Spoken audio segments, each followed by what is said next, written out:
2008 start చేశాను call సెంటర్తో. అక్కడి నుంచి అది అంటే పెద్ద సినిమా అయితేనే చేయాలి అలా లేదు, సినిమా అనే ఒక చిన్న సినిమా దగ్గర నుంచి ప్రతిదీ సినిమా, నా దగ్గరికి వచ్చిన ప్రతి సినిమా చేశాను. గుర్తింపు అందరూ అదే అంటారు, అంటే పెద్ద హిట్ వస్తేనే, పెద్ద హిట్ రాకుండా 50 సినిమాలు అప్పుడే అనేది. అలా ఏం లేదు, నేనైతే వర్క్ చేసుకుంటూ వెళ్ళిపోయినాను, ఆ సినిమా ఈ సినిమా అని లేకుండా. చాలా నాకైతే వర్క్ వైజ్ చాలా హ్యాపీ అనిపించింది. ఎందుకంటే మంగళ సినిమా బ్యాక్గ్రౌండ్ స్కోర్ చేశాను, జెండాపై కపిరా, చాలా సినిమాలకు బ్యాక్గ్రౌండ్ స్కోర్లు చేశాను. ఈ 50లో 15 సినిమాల దాకా బ్యాక్గ్రౌండ్ స్కోర్లు ఉంటాయి. ఒక 5 సినిమాలు 6 సినిమాల దాకా కన్నడ సినిమాలు చేశాను. అండ్ మిగతా 25 to 30 తెలుగు సినిమాలు చేశానండి. ఈ సినిమా ఆ సినిమా అని లేదు, నా దగ్గరకు వచ్చింది నేను చేశాను. ఒక సినిమా హిట్ అయితేనే ఇంకో సినిమాలు వస్తాయి ఈ రోజుల్లో. అలాంటిది నేను బాగా వర్క్ చేశాను, ఈ సినిమాకి సాయి వర్క్ చేశాడు బాగా అని అలా నమ్మి నాకు 50 సినిమాలు నన్ను కంప్లీట్ చేసిన, ఫస్ట్ ఆఫ్ ఆల్ నాకు ఫస్ట్ అవకాశం ఇచ్చిన నా డైరెక్టర్స్, నా ప్రొడ్యూసర్స్ అందరికీ థ్యాంక్స్ అండి. ఎందుకంటే వాళ్ళ వల్లే ఈరోజు నేను ఈ 50ని స్పీడ్గా పూర్తి చేయగలిగాను. పైసా, రౌడీ, ప్రతినిధి, అసుర, జేమ్స్ బాండ్ రీసెంట్గా అంటే లాస్ట్ ఇయర్గా కొంచెం మినిమంగా బయటకు వచ్చేసిన మూవీస్. అండ్ పటాసు, రాజుగారి గది, అండ్ జెండాపై కపిరాజు ఒకటి, ఇలా అన్ని వరుసగా ఇప్పుడు జరుగుతున్న ఈ ఇయర్ రిలీజ్ అయిన terror, and next run, and తుంటరి, ఈడో రకం ఆడో రకం, అండ్ ఇప్పుడు రాజు చేస్తే సుప్రీం, అండ్ నెక్స్ట్ అప్పట్లో ఒకడు ఉండేవాడు అని ఒక సినిమా ఉంది. వరుసగా జరుగుతున్నాయి. అంటే బాగా సంతోషంగా అనిపించింది పెద్దవాళ్ళు వచ్చినప్పుడు. పెద్దవాళ్ళు మీన్స్ ఇప్పుడు పైసా కృష్ణవంశీ గారితో చేయాలని ప్రతి ఒక్కరికి ఉంటుంది. ఆ అవకాశం నాకు చాలా ఎర్లీగా వచ్చింది అనుకుంటాను.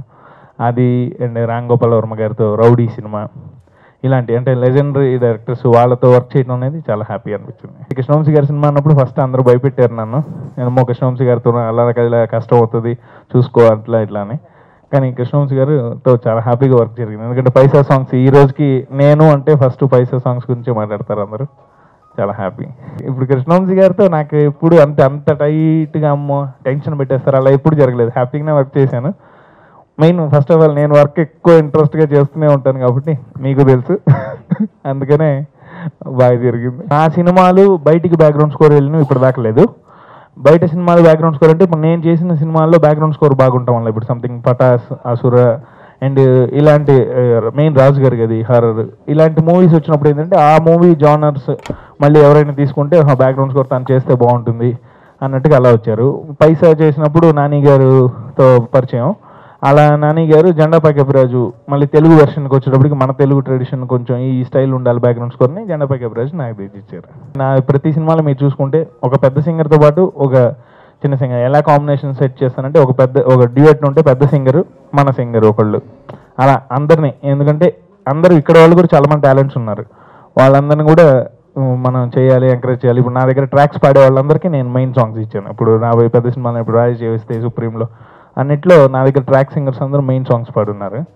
మెయిన్ అది నాకు డైరెక్టర్స్ ఒప్పుకోవటం నా కోసం ఇలా జరగడం వల్ల వర్కౌట్ జరుగుతుంది. ఈ 50 సినిమా అనేది మేము కౌంట్ చేసుకుంటే లాస్ట్ తెలిసిందండి, ఎందుకంటే అప్పటికే వర్క్ అయిపోయింది. అలా స్పెషల్ కేర్ ఏం లేదు, ఆ సినిమాకి ఎలా వర్క్ చేయాలి, పెద్ద బ్యానర్స్ అందులో వాళ్ళు పెట్టే క్వాలిటీ కానండి దానికి తగ్గట్టుగా ఆ సినిమా బాగా హైప్లో వర్క్ చేశాము. చేస్తే బ్యాక్గ్రౌండ్ స్కోర్ కొంచెం డిఫరెంట్ బ్యాక్గ్రౌండ్ స్కోర్ అండి, కొంచెం అంటే ఓన్లీ కొంచెం పాత రాజా గారి స్టైలు అలా అనుకునే వర్కౌట్ చేసాం. దాంట్లో ఒక సాంగ్ కూడా చూడరా అని పిల్లల సాంగ్ కూడా చేసాం, అది కూడా చాలా మంచి రెస్పాన్స్, ఆ సాంగే మంచి హైలైట్ అయింది. కొంచెం ఆర్కెస్ట్రేషన్ కొంచెం ఓల్డ్ 80s అలాంటి ఆర్కెస్ట్రేషన్ పెట్టి చేశాను. బ్యాక్గ్రౌండ్ స్కోర్ అయితే full length out and out కమర్షియల్గా ఉంటుందండి బ్యాక్గ్రౌండ్ స్కోర్. పార్వతి గారితో actually first cinema Shankara start అయింది, దాని తర్వాత ప్రతినిధి కంటిన్యూషన్, అంటే తనకి నా వర్క్ ఆయనకి నాకు సింక్ అవటం, ఆ లెక్కలో కంటిన్యూషన్లో ఆయన మూవీస్ అన్నిటికీ నేను చేస్తూ వచ్చాను. ఫుల్ లెంత్ లైవ్ ఆర్కెస్ట్రా చేస్తాను సార్, ఇప్పుడు రాజు చేస్తే full length live orchestra. Main movies అన్నిటికీ నాకు వర్కౌట్ అయిన వరకు నేను ఫుల్ ఫ్లెడ్జ్డ్గా లైవ్ మీదే ఎక్కువ బేస్ అయ్యాను. బికాజ్ నేను బేసిక్గా రిథమ్ ప్లేయర్ని కాబట్టి, నేను లైవ్ ప్లేయర్ని కాబట్టి లైవ్ ఇన్స్ట్రుమెంట్స్ మొత్తం చెన్నై వెళ్ళి వర్క్ చేసుకుని వస్తుంటాను. సినిమాకి ఎంతవరకు వర్కౌట్ చేయాలో అంతవరకు కరెక్ట్గానే వర్కౌట్ చేశాను. ఎందుకంటే స్పీడ్ వల్ల హడావుడిగా చేసేయటం అలా ఎప్పుడు లేదు, అలా చేస్తే మళ్ళీ మనకి నెక్స్ట్ మూవీ రాదు. ఎప్పుడైనా డేట్ రిలీజ్ అనౌన్స్ అయిపోయినప్పుడు మనం ఇంకా హడావుడి అయిపోతుంది, ఎందుకంటే ఆ హడావుడి తగ్గట్టు ఇంకేం లేదు. అంటే మీరు అడిగినట్టు ఒక 100లో కనీసం ఒక 2% అని క్వాలిటీ తగ్గుతుంది హడావుడి వల్ల. మనం ఎక్స్పెక్ట్ చేయలేదు, లాస్ట్ ఇయర్ పటాస్ హిట్ అవుతుంది, రాజు గారి హిట్ అవుతుంది, మినిమం హిట్స్ అసుర, జేమ్స్ బాండ్ ఇలాంటివన్నీ మనం ఎక్స్పెక్ట్ చేయనివి. ఇప్పుడు ఈ సినిమా చిన్న సినిమా నేను చేయలేను అని అలాంటిది ఏం లేదండి. నాకు మంచిగా అనిపించింది, నాకు పర్లేదు చెయ్యొచ్చు అనిపించిన ప్రతి సినిమా చేసుకుంటూ వెళ్తున్నాను. వస్తుంది ఒక పెద్ద సినిమా కోసం వెయిటింగ్. ఆ మ్యూజిక్ కెరియర్ నాకు 9 years అప్పుడు స్టార్ట్ చేశాను. అంటే నేను రిథమ్ ప్లేయర్గా మా మదర్ ఫాదర్ నాగమణి శ్రీనివాస్ గారు వాళ్ళతో ఆర్కెస్ట్రా ప్రోగ్రామ్స్ చేస్తూ నేను నాకు 15 అప్పుడు చెన్నై వెళ్ళటం, అక్కడ జి ఆనంద్ గారు, అసురావు గారు, కోటి గారు, మణిశర్మ గారు, దేశప్రసాద్ గారి దగ్గర కూడా నేను డ్రమ్మర్గా వాయించాను. ఆ తర్వాత నేను ఇక్కడ చెన్నై హైదరాబాద్కి షిఫ్ట్ అవటం 2008లో call centre movie start. Call centre ఇంకా అక్కడి నుంచి కంటిన్యూషన్ స్టార్ట్ అయిపోయింది. బాగా మంచి పేరు తెచ్చిపెట్టిన పాట పైసా నీతో ఏదో సాంగ్.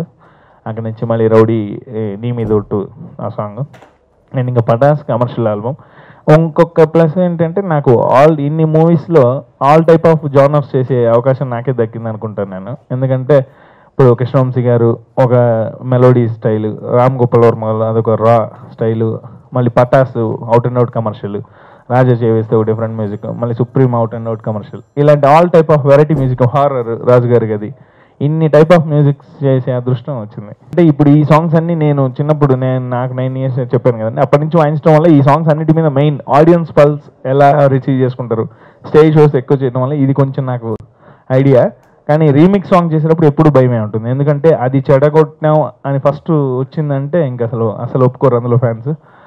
అందుకని నాకు ఇప్పటివరకు చేసిన నేను 3-4 రీమిక్స్ సాంగ్లు ఎప్పుడు నాకు బ్యాడ్ నేమ్ రాలేదు. అందులో ఇంకోటి ఏంటంటే ఆ సాంగ్స్లో కూడా నేను ఎప్పుడు ఆ ఫ్లేవర్ మార్చకుండా మళ్ళీ కొత్త బీజిఎంసే చేశాను, ఎవరు క్యాచ్ చేయకుండా.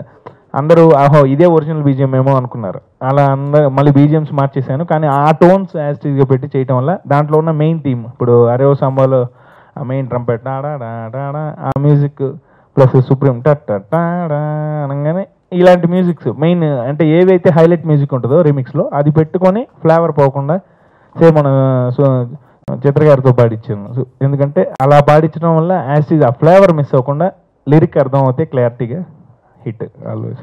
కొంతమంది బాగా ప్యాషన్ ఉన్న వాళ్ళు పెట్టేస్తున్నారు పెద్ద బ్యానర్స్, వాళ్ళు ఎవరన్నా కాదు ఏదన్నా నేను చేశాక వాళ్ళకి విపరీతంగా నచ్చేసి ఓకే దీన్ని ఇంకా క్వాలిటీ పెంచితే బాగుంటుంది అన్నప్పుడు వాళ్ళు రివీల్ అయిపోతున్నారు, అంటే పెంచుతున్నారు.